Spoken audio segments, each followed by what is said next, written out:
Good morning, and I want to welcome you to Quest for Life. I'm Daniel Jones. I am the founder of this particular ministry in this stream.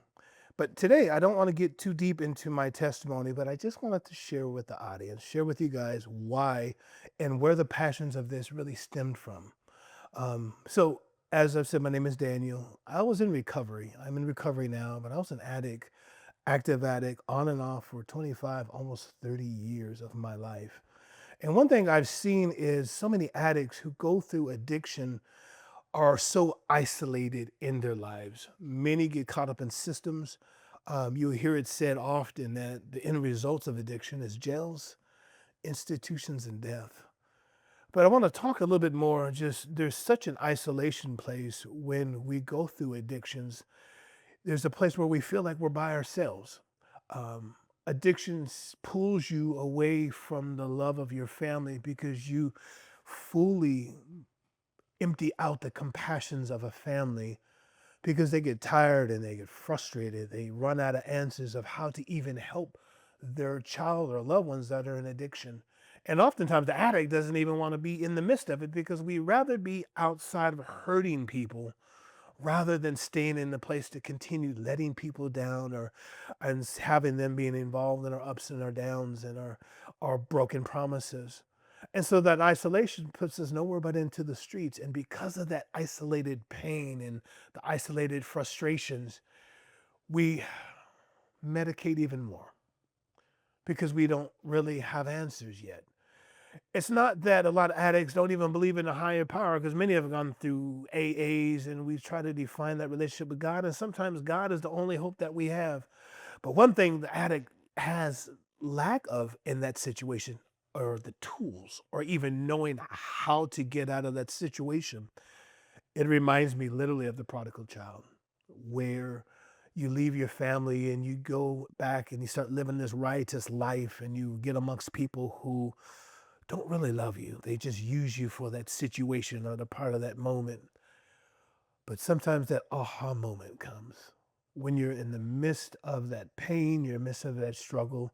An aha moment comes where you want to change, you want to go. But problem is, a lot of addicts don't know where to go.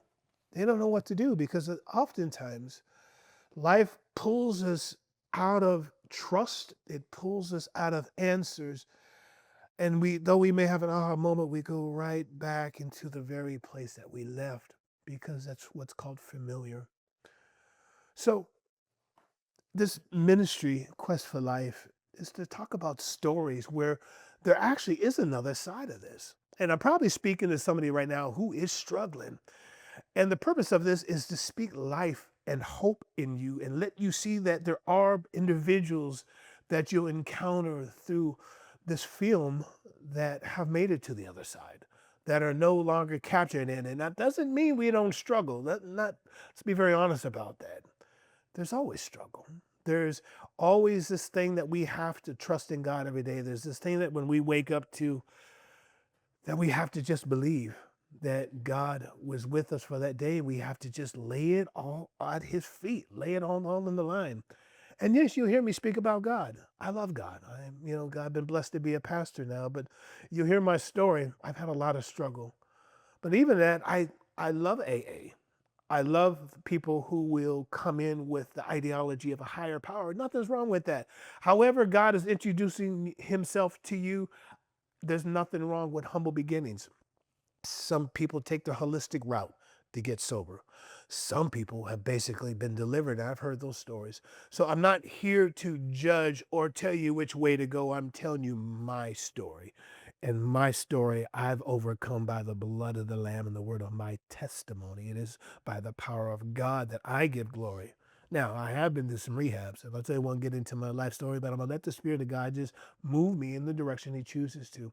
Now, I've been through some rehabs. I've been through 25, 30. I honestly don't know how many rehabs I have been to. It's more than I can even number.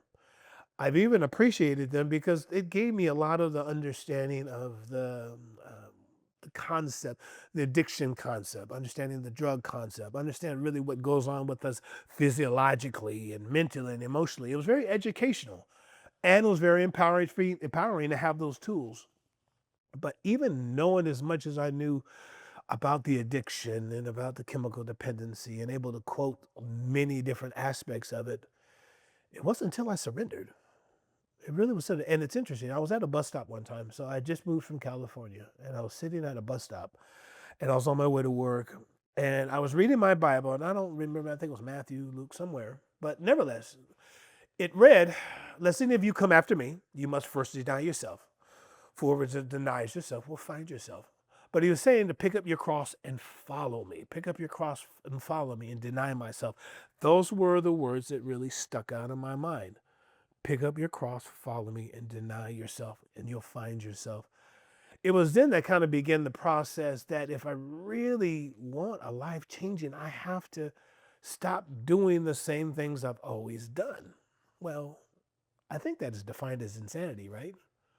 Doing the same thing you've always done, expecting different results. Well, that is insane. But the thing that we have to really embrace is it's going to take new information for me to change. If I'm still functioning on old information, I'm still doing the same things, expecting different results. That's just a fact.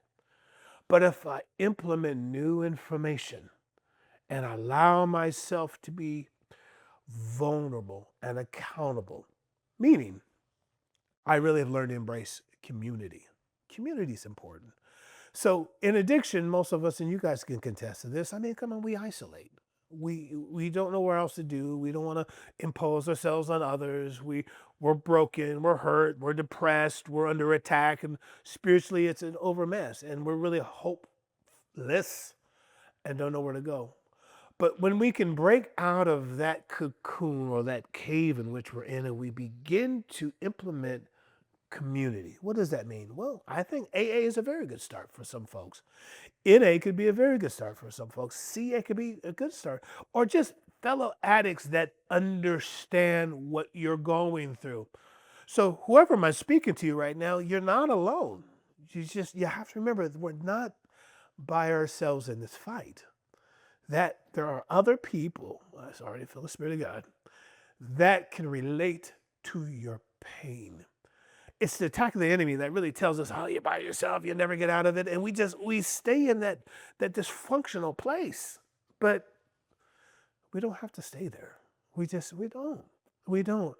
We can choose to try something different. And sometimes, let me tell you, when you begin to put yourself around other people, it may be uncomfortable.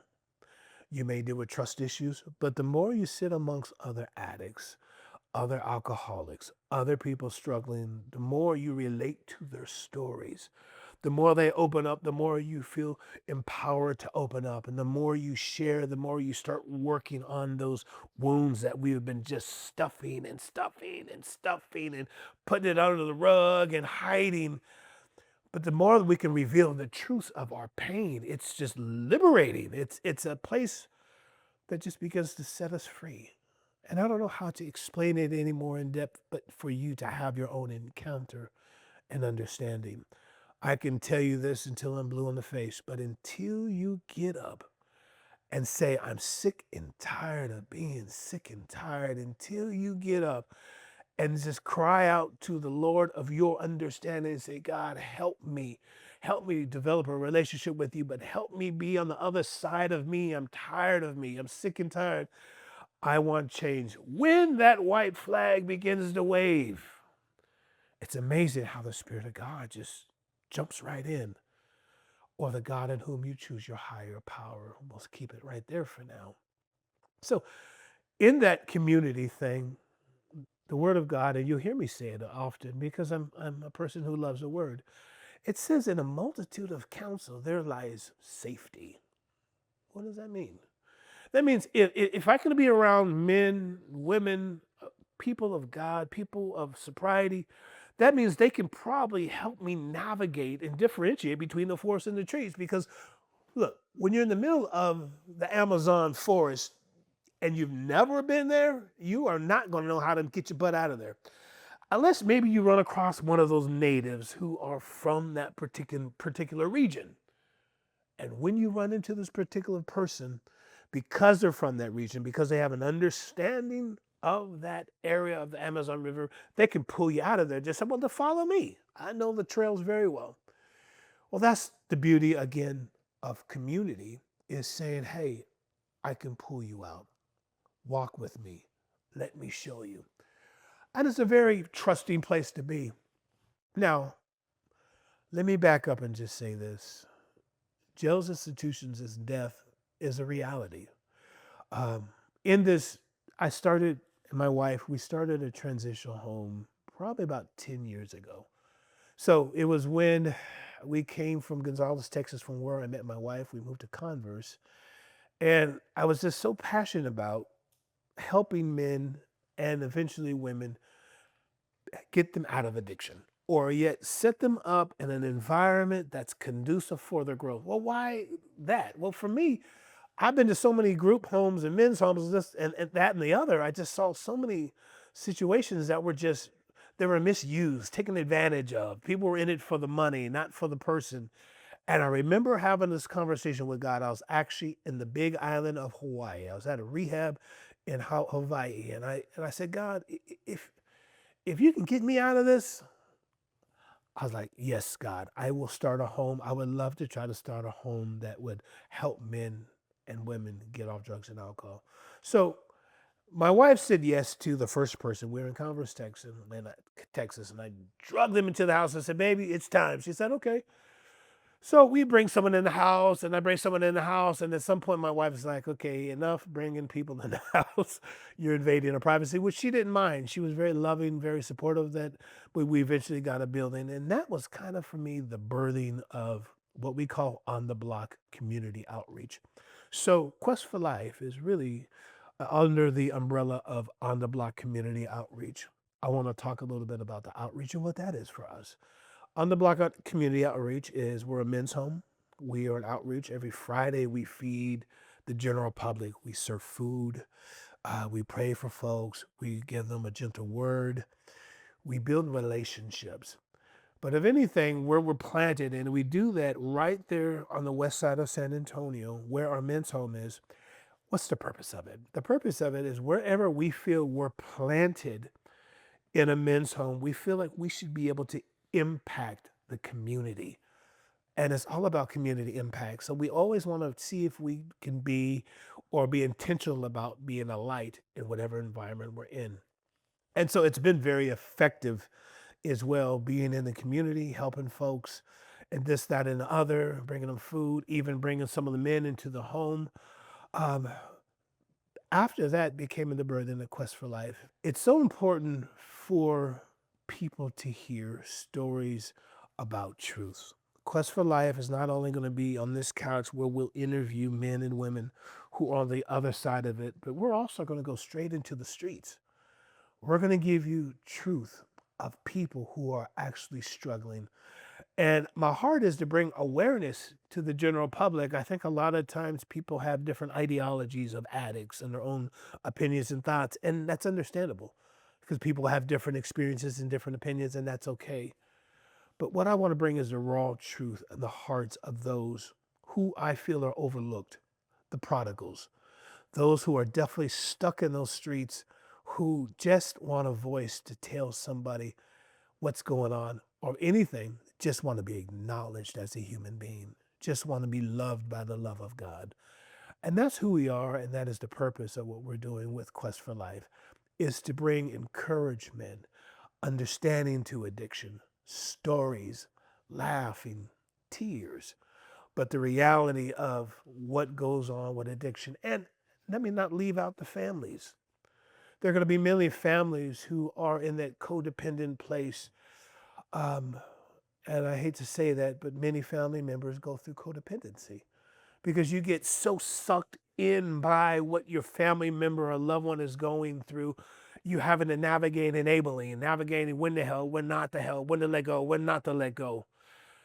We will also have people who are on the other side of this, where you'll meet my wife, you'll meet other wives and husbands of addicts, because I believe you need a word as well.